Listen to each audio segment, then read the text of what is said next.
आणि मग गुळ चाटवायची.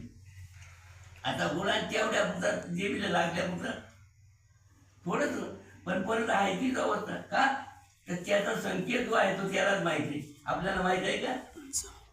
आल्यानंतर आपल्याला माहित आहे का आपण का आलो, कशा करता आलो, आणि आल्यानंतर काय केलं पाहिजे, काय करून आणि आपण मोकळं झालं पाहिजे. आपण पूर्वीच मोकळं होतो, पण काय झालं, पण बद्ध होऊन घेतलं. काय कशाने?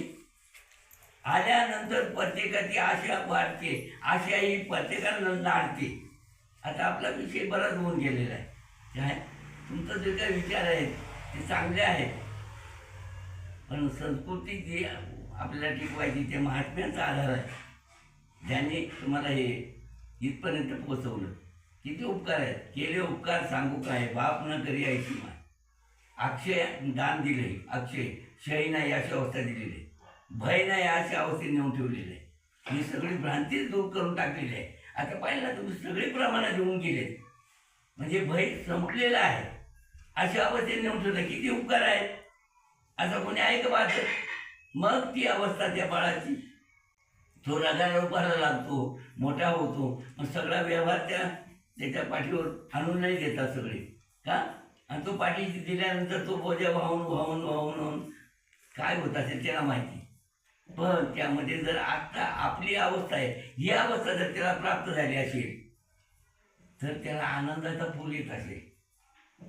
ही अवस्था त्याला प्राप्त होत असेल तर का, तर सद्गुरू सानिध्य मिळणं एवढं सोपं नाही, एवढं सोपं नाही. अहो प्रज्ञावादी काय पुष्कळ आहे, पण सापडतो का? अहो पूर्वीपार इतिहास पाहिला तर ही परंपरा आपल्यापर्यंत आली, तिथपर्यंत एकाला सांगितलं जात होतं, एकाला सांगत होता. पण ज्या वेळेला ती गोष्ट त्या मातेने प्रयत्न करून आणि विचारपूस केली, मी जे प्रयत्न करते ते माझ्या जगाकरता व्हायला पाहिजे, माझ्यापुरतं नाही. आणि अशी अवस्था तिने मनामध्ये तयार करून, आणि लहानपणापासूनच आता चालू होतं. बस आहे, लहानपणापासूनच खेळ चालू होतात. आपणही खेळतो, आपणही खेळणे खेळतो, पण कशा करता करतो आपल्याला माहीत नाही. पण त्यांना माहीत होतं काय करायचं आहे. मला पुढे या करणीचं फळ मिळणार आहे. काय मिळणार आहे ते मला बी माहीत नाही, पण मिळणार आहे नक्की. मग ती कर्तव्य करत होती. काय करत होती तर तुमचं आमचं खेळणं वेगळं राहतं. आपण तर यात्रेला गेलो काय आणतो, कोण काय आणतो, कोण काय आणतो खेळणं, पण त्यावेळेस त्यांचं खेळणं वेगळं होतं. तिला कोणाकडून मागायचं नव्हतं आणि कोणी आणून देते नव्हते, स्वतःच आपल्या